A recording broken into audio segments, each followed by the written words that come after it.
crazy figures for you here, Kevin.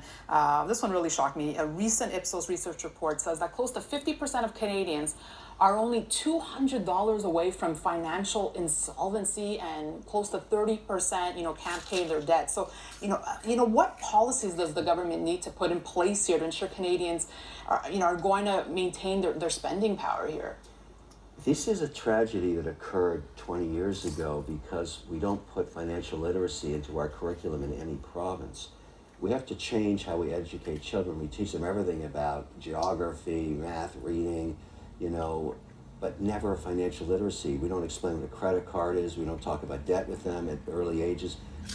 This is something that most provinces have a new initiative, as they do in the US. Florida, for example, has made it mandatory that you give financial literacy classes to high schoolers, so you don't end up in a situation like this. So with household savings now lower than Americans for the average Canadian, do you think if a recession were to hit Canada, would it be worse than one that were to hit the States?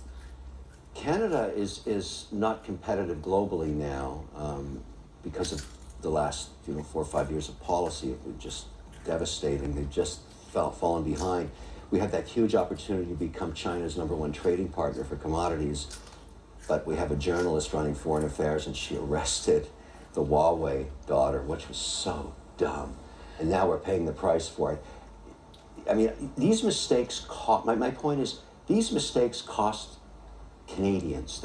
And you're now talking about how it's manifesting itself. We're falling behind. We may have a recession. Canadians are in a desperate situation. They're fully taxed. You can't tax any more out of them. It's the last country you want to invest in. The poorest place to put your money over the last 4 years was Canada, the worst of the G7. So this unrest remains, and this probably, you're right, it will be, if a recession hits Canada, it will be devastating for the West, for Alberta, for the West.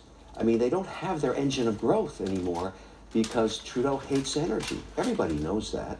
He bought a pipeline and shut it down and has no ability or leadership skills to bring it back to life. I mean, such harsh criticism, but it's the truth.